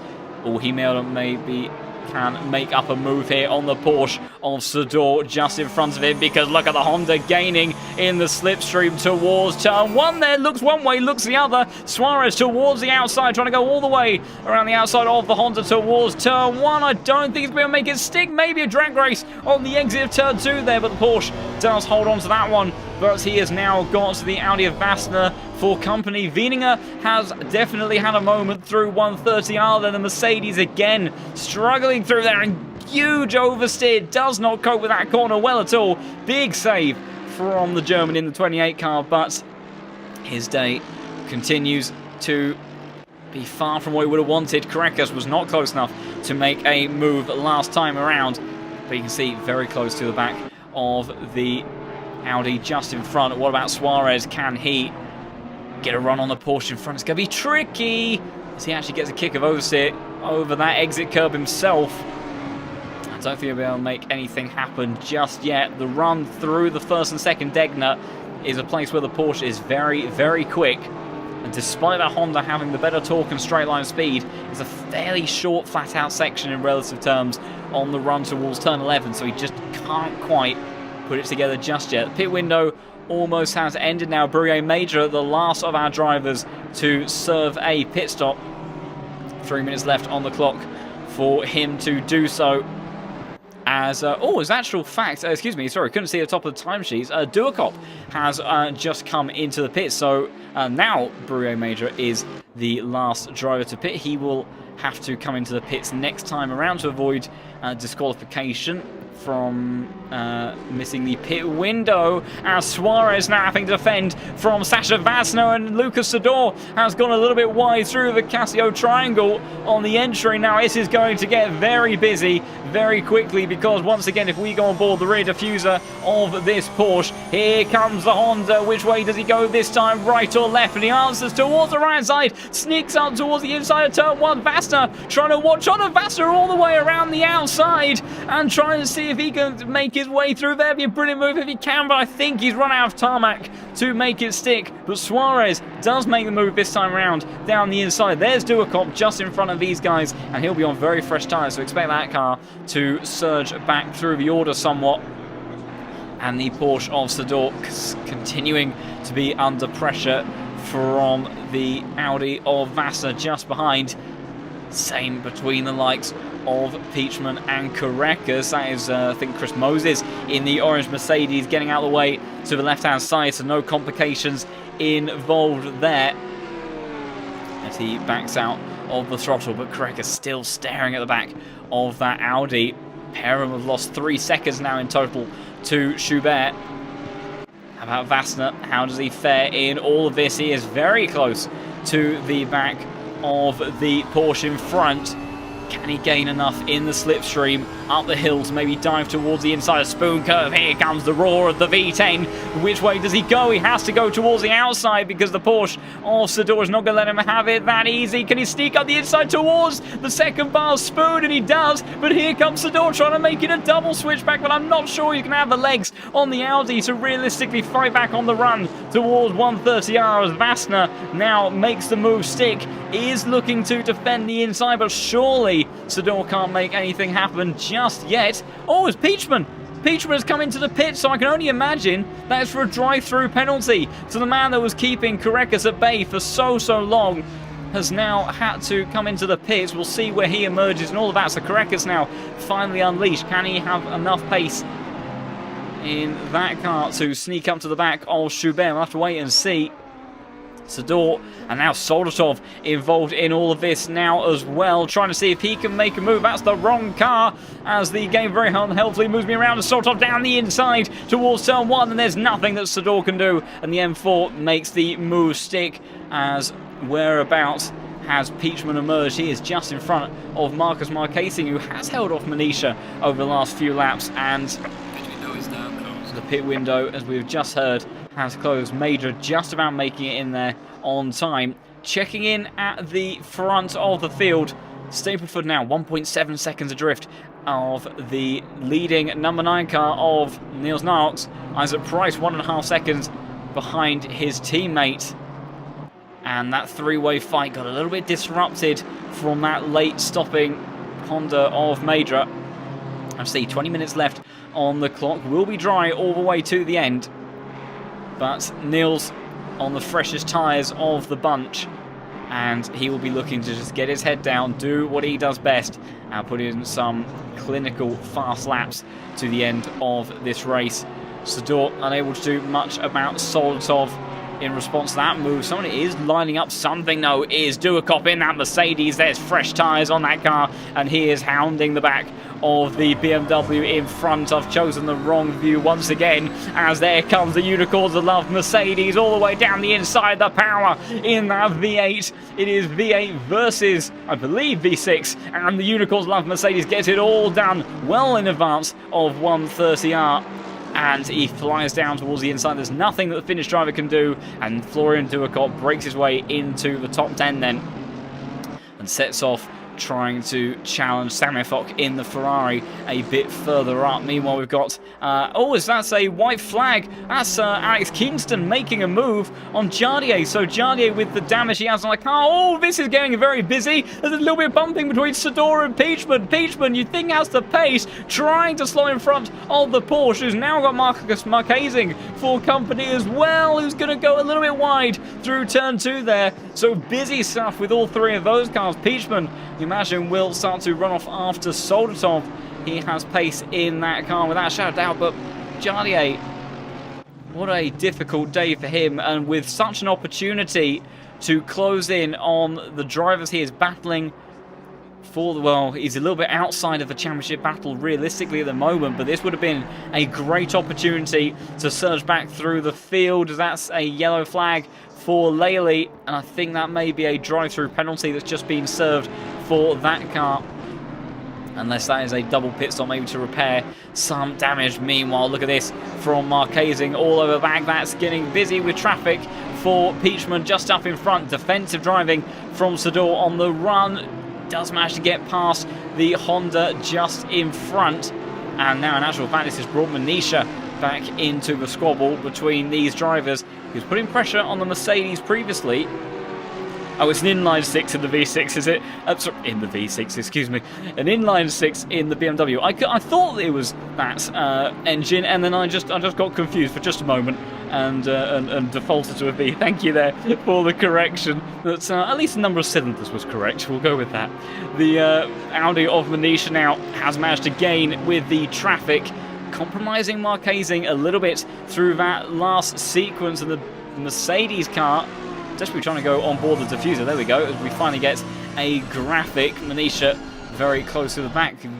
White flag for Pennon. I'm not sure if there was a moment for the BMW. Anything through Casio Triangle. It looks pretty square and safe through there. So I think just the game again being a little bit overly sensitive as Vassner and Soldatov, I think, have just swapped positions. The Audi has, unless that was through Casio Triangle, either that or the leaderboard just lying to me once again. But Vassner in 13th position with Soldatov following just behind. Then we've got a bit of a three-way tussle now between Sador, Marquezing and Manisha. And that Porsche may struggle to hold back the straight line speed power of these two cars, trying to stretch its legs in the other parts of the circuit. This is exactly what we saw the difficulties for Korekis earlier. He had the pace over Joris Appel, who has dropped, Peachman, excuse me, who obviously dropped down the order with that drive-through penalty. He's looking to try to gain onto the back of Solstov at the moment. Still a little bit of a way to go for that car. Meanwhile, the likes of Valentin Barrier and Joris Appel having a little bit of a quiet race at the moment, but still good points hauls for them.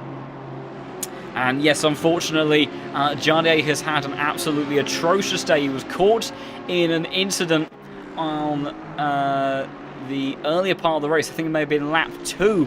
And then he was fighting his way back through the order. And then he came together with Iemolo on the exit of turn 2 and was sent in towards the wall.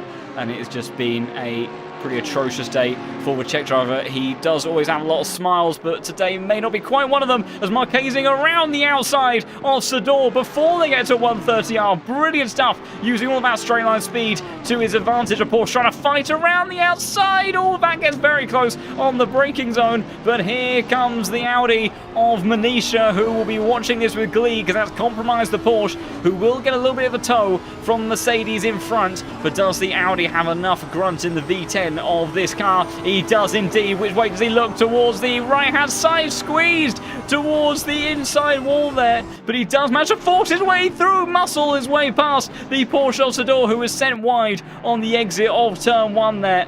Gathers it all up, but both cars making their way through, and Sador, the number 19 car, dropping to 18th place in the process. Meanwhile, another battle that is hotting up, and I imagine will be on very shortly, as Florian Duakop, who is flying on his fresh set of tyres, 59.4 last time round. That was, I think, quicker than anybody else on circuit. You can see absolutely gaining time, hand over fist. Maybe does he think about a dive towards the inside and the hairpin? Samir does defend it, but we know that Ferrari is going to struggle for acceleration up the hill. See, the gap grows initially, but watch that Mercedes gain all the torque in the V8 of that bright pink car. Which way does he go? Does he think about a move towards Spoon Curve? He can't make it stick just yet. He has to hold fire for just a moment, almost into the gearbox of the Ferrari, as Peachman is all over the back of Soltov as well. So I think we're now going to have a couple of drag races, because here comes Duakop down the inside of the Ferrari of Samir Fock, and I don't think there's anything that Samir can do against a Mercedes, and the Unicorns of Love car up into P9 already. So great pace in its late stages from that car. Meanwhile, Peachman trying desperately to make a move onto Solstov for P14. But the Audi not quite close enough just yet to make anything stick. Will he, though, have enough grunt in that number 11 car? on the next run towards turn 1. There was a good exit though for the BMW. Meanwhile, we've got Narzinski and Vininger having a scrap of their own up towards Spoon Curve. The number 29 car trying desperately to fire out the inside of the Mercedes, but he can't quite make that one stick, and I think he's going to struggle for straight line speed advantage against the Mercedes, although we've seen that Mercedes struggle time and time again through 130R. So how much of a cautious approach does he have?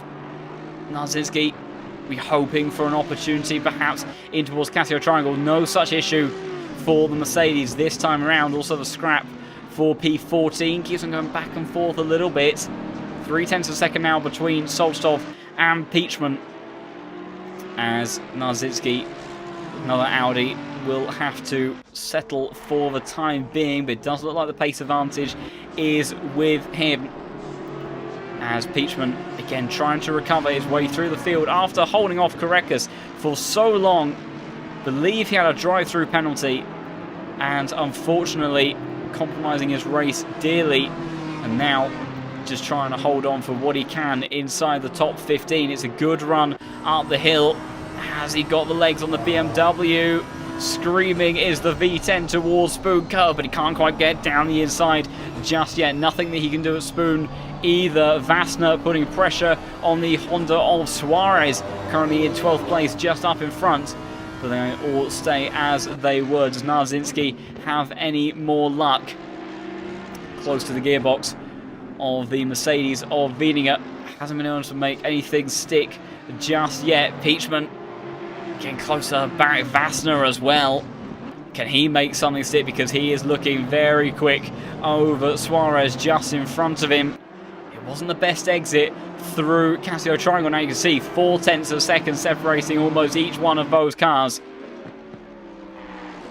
Unlike the gaps at the front of the field that have definitely opened up a bit over the last few laps. In actual fact, it's Solstov that got close for a moment. Is it wide for Suarez? Oh, contact between himself and Vassner, and the Honda does go around. Soldatov sneaks his way through, and Peachman gets caught up in all of that as well. So Peachman's day goes from bad to worse. Marquezing flying up towards the inside, almost out of Vassner in the process of all of that as well. Chaos suddenly taking place in all of this. And my goodness, and Peachman send down the order. Let's see if we can see what happened there. Let's go on board with Peachman, because I think he's going to have a relatively clear view of what happened. So we know there's contact between Suarez and Vassner in front. There's the 24. And then Vassner is on the left-hand side. Brakes, pulls over to the left-hand side of the circuit to let the Honda by, and it gets very, very argy-bargy between the number 11 and the number 25 car. The Mercedes muscling his way through in all of that. Now the Audi of Peachman has a lot of damage on the nose, and Manisha, who has had a pretty torrid day of his own, continuing to try to recover his way up the field. I wasn't say actually Manisha putting pressure onto Peachman. In actual fact, it's Manisha that's immediately back on the charge and the aggression to try to make a move onto Marquezing. Can't quite do anything about the Mercedes just yet. And I imagine that the straight line speed in that Audi is going to be rather compromised after the facial rework we would have had in that process, and that contact with the Honda. It was side contact for Suarez, who may not have come out too badly in all of this, but Peachman definitely will be struggling with a bit of front aero damage. See wide through 130R, and Manisha gaining in the process of all of that, although both Audis now absolutely nose to tail, as Narzinski trying to go around the outside now of Vininger. Oh, as he catches the gravel. Big save there from Narzinski. Got to be so careful with where you place your car on the run up the hill. Now we've got Manisha trying to make a move towards turn 1. Peachman, can he keep it tight enough towards the apexes to keep the Audi number 8 car just behind? He does for the time being. And Marquezing also putting some pressure on to Dennis Suarez, who will have some damage in that car as well, no doubt. Florian Duacot continuing his rapid pace. Still fastest car on the server, 59.9. Actually, Bar Niels Dark, excuse me, beats him to it by a 0.8. But Yeah, Florian Durgot really showing great pace in the latter stage of this race. 7.5 seconds adrift of Robin Schaefer. Maybe a little bit too much to ask to gain another position, but has battled his way back in towards the top 10 now. Meanwhile, here comes Marchese on the drag race towards turn 10. Suarez will still be down towards the inside, and Marchese outbreaks himself massively. The Honda fighting back, but the Mercedes will surely have the grunt back on the hill. Peachman watching with a great deal of interest as well. He doesn't know which way to go. He's going to follow the Mercedes, and Suarez maybe about to lose 2 positions in one, squeezing the Audi on the run up towards Spoon as he just about manages to get a nose in the rear of his car, up in front, but then he goes very wide into Spoon, and he's going to lose the position immediately back to a Honda and Manisha down towards the inside. And I think with that rather battled and bruised car, I'm not sure that Peachman is going to be able to respond. He'll give it his best shot. There's the damage on the Audi of the German's car, but the number 11 I think will have to concede in the end, and he does through 130R. Manisha now in prime position, trying to make a move on the Honda, who feels the need to go defensive. Peachman still watching with a great deal of interest. He may not have the raw pace anymore in that car with that damage, but he has certainly got opportunity. In actual fact, a bad line through Casio Triangle for Manisha as they all run down towards turn 1. Again, only 6 minutes left on the clock, so we're only going to have about 3 or 4 laps, of this race left to go. And it's been non-stop battling from start to finish. We've had scraps that have changed and moved around the field, but we've always had a fight to watch. Manisha very close to the back of Suarez, who's a little bit wide through the S's. Go on board the diffuser. Different lines you can see through the next series of corners. I'm not sure that would have helped out Manisha particularly, although Peachman now under pressure from Vassner, who's all over the gearbox of his fellow countryman, and now trying to go down the outside. The turn towards the inside, Peachman into the gravel, dips a wheel there, just about it keeps it all together, but he's now going to have a very compromised exit through all of that. We've got the Porsche and the Ferrari, who I think are lapped down, watching with a great deal of interest. Vassner looks one way, looks the other, can't do anything about it just yet, doesn't want to bump into the Mac of Peachman in the middle of the corner. We've seen it all too easily. Meanwhile, battle that is just suddenly hotting up is Robin Schaefer versus Joris Appel. So another one of the LFM team cars, only a couple of tenths of seconds separating him from a P7 position. Carrying a lot of momentum on the run up towards Casio Triangle. Can't make anything stick just yet. What about Manisha? He'll certainly have a good drag race between himself and the Honda in front. I think Schaefer's going to be a bit too far adrift with a poor line through the Casio Triangle by the looks of it. So we'll go on board with Manisha, who's diving it towards the inside at 130R. Big commitment there from the number 8 car, and he flies through wide on the exit. And here comes Peachman, almost losing it under braking and making contact with the Honda. Sent off the track there. Vassner getting confused in all of this. Now as Lucas Sador for company, who outpowers him around the outside in the Porsche. And that is Lohan Van Nijver, I believe, who is a lap down that's kind of amongst all of this. But several cars moving around in the order for all of that. Dennis Suarez trying to see if he can fight back against Peachman on the run down towards turn 1 and 2 then, as Vassner is also trying to make a move. Everyone side by side with everyone. Suarez so down the inside at turn 2 between himself and Peachman, but he can't get it done as there's a yellow flag out for Drexler. He's giving way to someone else, and I think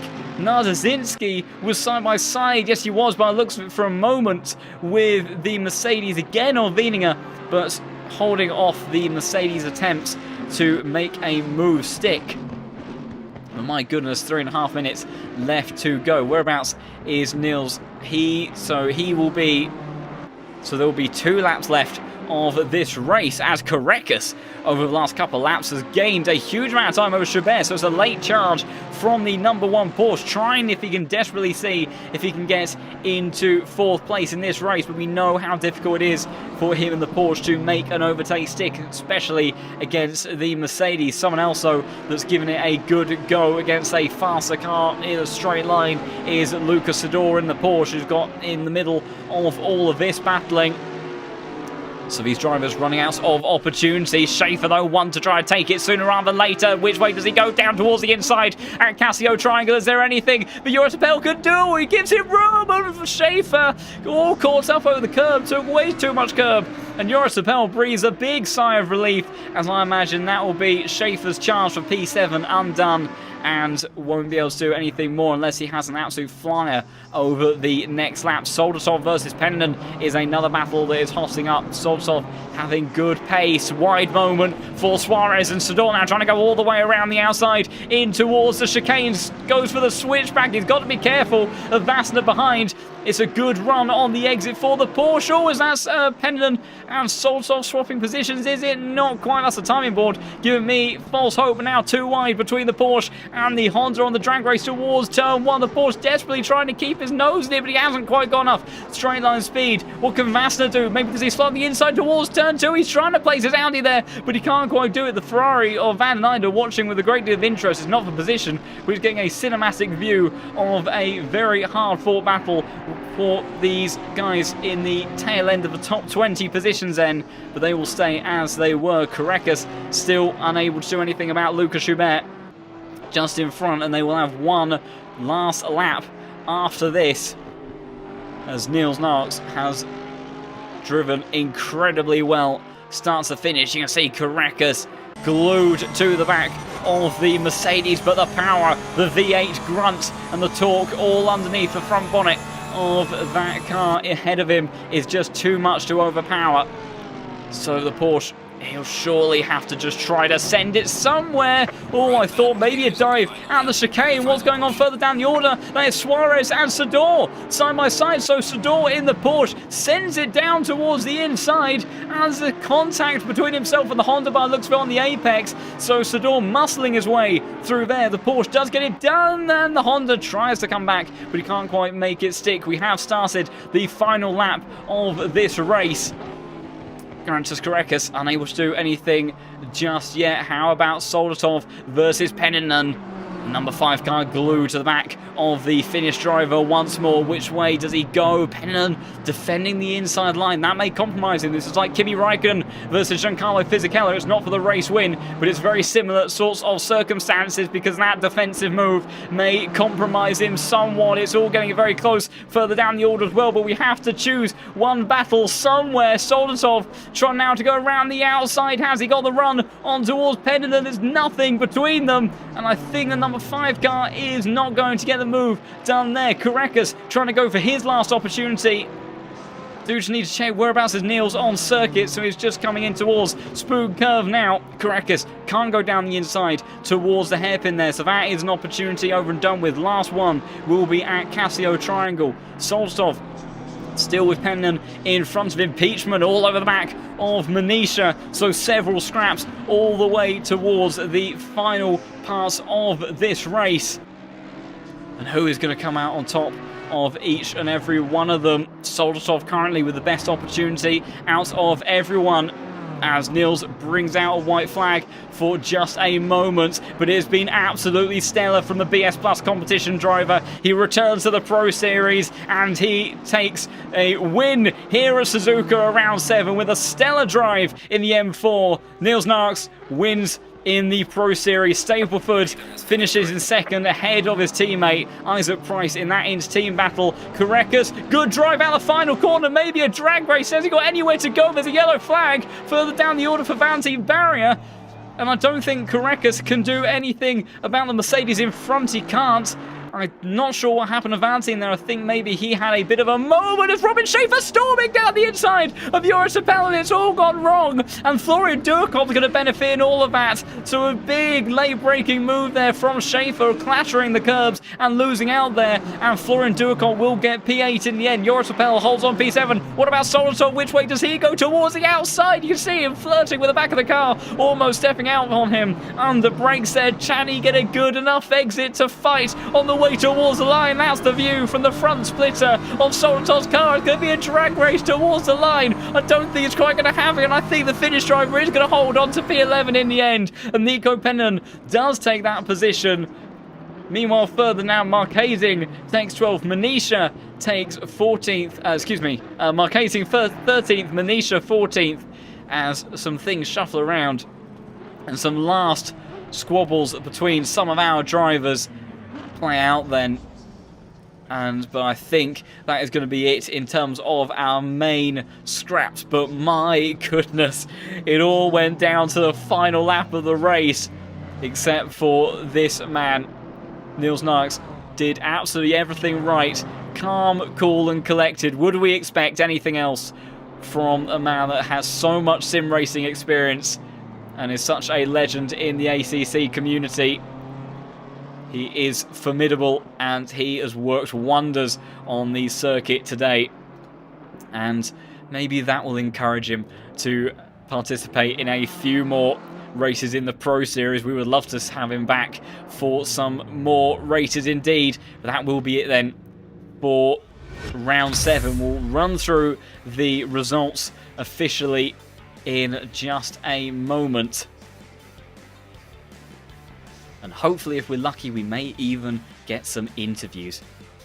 As just we'll look to leave the server so we don't have that looping background noise that we know and love of some of the audio in the background on the megaphones at the circuit.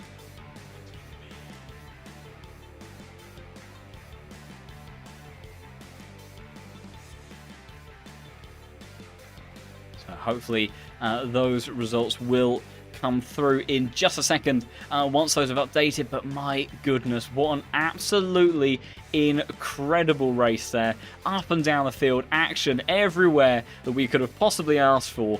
But Nils Narks doing just what Nils does and storming to victory. The G2 cars did give him a run for his money, but particularly when they came across Bruyere Major, one of our last pitters, it divided up that pack and they just could not quite catch up to the German despite the British pairing's best attempts.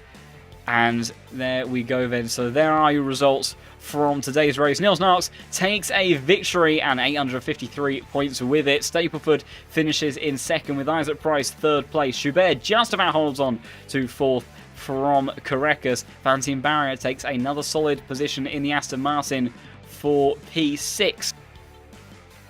And then P7 went to Joris Appel in the end after that duel with Robin Schaefer, which went rather disastrously at the very end, losing Schaefer an extra position to Florian Duakop, who had great pace in the latter stages of the race, using that overcut strategy very well and effectively, and getting P8 in that. Robin Schaefer taking 9th. Samir Fock rounding out the top 10. Good effort there from him in the Ferrari car that was clearly struggling a little bit for pace today. Nico Penner just about held off Solatov in another one of the BMWs. Marcus Marquezing finishes 13th. Busy day for him, as well as Manisha with a charge through the field after being last at the end of lap 1.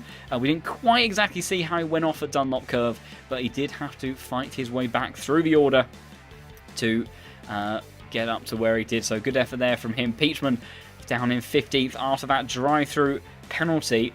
And we do have Niels for an interview. My goodness. So let's bring him in, because this is a rarity, especially with our race winner to have for an interview. So let's get Niels into the interview room. Oh, sorry, why can't I bring him in? Oh no! I'll have to join him.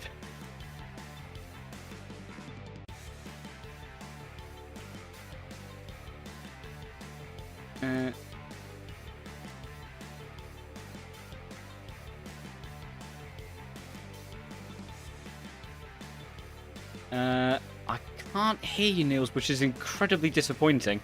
I'm not sure if you can hear me or not. I did try. For some reason, I can't get us into the main casting area, which is very confusing. I'm not sure if I have permission in the server, disappointingly. Let's see. The only thing I can think to do instead...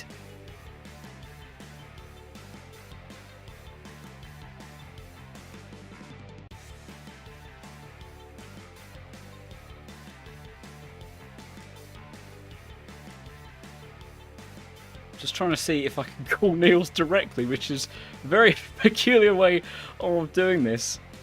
And hopefully... Oh, are we both in the right area now? Huzzah. We are back in the main customer booth. Niels, can you hear me okay? I can't hear Niels. Oh no! I can't hear Niels whatsoever, which is rather devastating.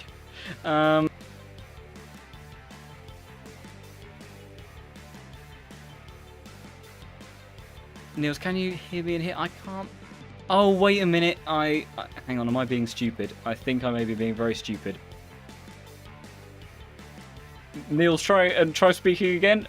Yes, I will. I'll try. There we go. I'm again. so sorry. It was me being an absolute buffoon with my Discord output. It was I couldn't move you into the interview room, and then I couldn't hear you when you were speaking. But finally, we can actually get to talk to you after that amazing race. Thank you so much for joining us for an interview. Sorry for the slight delay at this end, but what a race from you coming back into the Pro Series. I think only one previous appearance from you last season, and then I think it was also Suzuka. Oh, it was. I couldn't quite remember. I thought I had, for some reason, I had Hungary in my head, but yeah, Suzuka obviously playing out very nicely for you today, taking pole position and then converting into a win. The G2 guys didn't make it your life too easy at certain stages of the race, but you held them off and you withstood the pressure, and in the end managed to break away nicely. So huge congratulations. How was that in the cockpit for you? Wow. Okay. Good. Very good summary. But so I signed up like half an hour before the thing started, and after I think Mabix, he said that he wouldn't race, so I saw a chance to maybe win something, and gain some points on him in the leaderboards. And then I signed up and saw there's like a whole bunch of very fast guys in very fast cars. So I just for a second there I thought about maybe just drive the sprint series or something else. But yeah, stuck to it because I know the BMW is good here. We had a good setup ready, so I didn't need to do anything. Yeah, invested the half hour of practice and doing qualifying. I think I got a bit lucky because I had another 10th there, and maybe if Isaac would have had another lap, maybe he would have beaten me. But anyway, I took about what, half a 10th or something, and then race start a little alongside, and then was really just a train of the three of us for, yeah, what was the entire first stint. Maybe they were a bit underfueled because they were really putting me under pressure, and I was like, how do they brake so late every time into the last chicane? I was, yeah, I kind of was already planning where I'd smartly defend or something like that. But then they pitted really early, and then it dawned on me maybe that they had like 10-15 liters less, which, well, is the decisive 10th or 2 in this field. So after the stops, then I think we were equally fueled, and because I stopped later, I had the fresher tire all the time, so I just had that tiny advantage after the stop. And when the decisive moment really was when there was the lapping cars, and he did make space. It only cost Robbie like half a second or so, but that was the half second that got him out of the slipstream. And yeah, ever since he couldn't really get back into it, and that I think saved me a lot of stress in the second stint. Yeah, without a doubt, it was. It wasn't the largest of gaps. You couldn't put too much of a foot wrong, but just enough breathing space to be able to just kind of settle into a groove and not worry too much about that immediate pressure from behind. But yeah, just coming back to what you're saying, that we did see there was this back and forth with the gaps very much in that first stint, where we would see on the deltas it would open up to 7 tenths, 8 tenths, something like that, and all of a sudden back down to 3, and it was just that constant back and forth with and Isaac Price was reeling his teammate in and making a bit of a hassling situation for you, but you kept your head brilliantly, as you so often do, with these top level esports drives. We wouldn't expect anything else, and drove absolutely brilliantly throughout, and certainly put on a good show for us. But yeah, that Honda really opening up those gaps later on for you to be able to cement that victory. So yeah, brilliant drive from you today. And do you think you might make a return appearance in the Pro Series this season? I'm not going to put you on the spot too much, but will we see another victory from you, potentially another round later on, or do you think it's a bit of a one-off wonder for Suzuka? We'll have to see, because it's always a time thing. Just now I had a evening half free, something like that, so I thought I'd do the stream and keep my streak going of just gaining a bit of rating, because it was falling back right people are just driving so much on LFM, and the rating just keeps increasing at the front, and I don't like myself so far in the back, so I had to get going, squeeze in a couple LFM races every now and then. But then in the sprint series, it's so little you gain that I thought it needs to be the longer races. And then I just saw the Pro Series earlier. I'll see how next week looks. Zolder is not very high on my list, to say the least. But yeah, if time permits, I'll certainly have a look. But Mount Panorama looks more likely because there the BMW certainly is faster. Oh, it would be fantastic to see you on the mountain if we can get you around for that one. But yeah, of course, obviously, time as and when. But it would be brilliant to have you in for another race because clearly, when you're in the field, we do get a fantastic show of racing. So hopefully we'll see you later on in the season. And congratulations once again with a fantastic victory tonight. And yeah, and also thank you for joining us for an interview, even if it was a little bit of a messy and delayed setup in the process. But yeah, great to talk to you, Niels. Yes, you too. Thanks for having me. Thanks a lot, Niels. Fantastic. We did get there eventually with having that interview. It was yes, an unfortunate technical issue on my side of things, but yeah, brilliant to get him in for an interview and have a conversation with our race winner, which is a bit of a rarity here in the Pro Series. But perhaps if he does return for Bathurst, then maybe we can get him in for another interview, because as he says, the M4 is a quick car around there, and Niels may do what Niels does best and convert it into another strong showing. So finishing who we had in our final order. As for some reason, this is okay. Well, I'll have to do it from the other graphic, because unfortunately my other tab has just disappeared off the screen entirely for some reason. Unfortunately, a few issues on my side tonight, but hopefully still all of the action that we had throughout this evening good enough to keep everyone on their toes and enjoying it. Start to finish, Sador finishing 16th, Suarez, Vassner, Kingston and Jardier, terrible day for him, rounding out top 20 with Kovaleski, Madra, Narzinski, Vininger, Dietrich, Drexler, Moses, Van den Einde, Polovchuk and Carter rounding out the next 10 spots, and Laeli finishing in 31st position with Dario Iemlo, K. Zeisler, Jonathan Clifford, Alessio Melis and Vasily Nufriev. Unfortunately, your DNFs from today.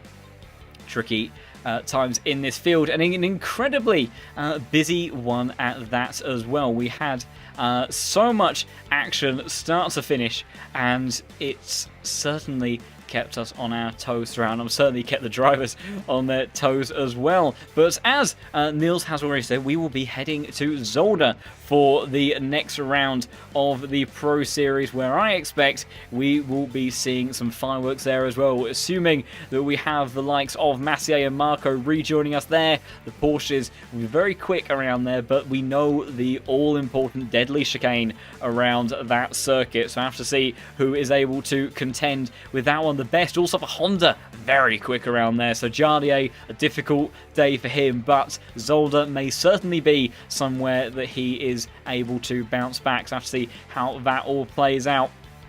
And if you have enjoyed the racing you have seen this evening, I want to get a taste of it yourself, and do head over to lowfieldmotorsport.com, get yourself set up. I think almost 65,000 users on LFM now, which is crazy, and as Neil says, the leaderboards just keep on filling up with more and more drivers, so get yourself a license, rank up through the system and earn your rating, and if you get up to the pointy end of the leaderboards, you could be dueling out on circuit with some of the drivers you have seen tonight and getting your hands on some amazing racing, as we get a last minute invasion but immediately dealt with by the moderators, so thank you to them for that, and thank you all for joining us this evening for another round of the Pro Series. We'll be heading over to Zolder next week then, and hope to see as many of you there as possible. I hope you enjoyed all of the action from tonight, and thank you again so much for the support on the channel as well. Tipping us over 1,300 subscribers is amazing. So look forward to seeing as many of you there next week as possible. Who will come out on top? We'll have to wait and see. But for now then, it's goodbye.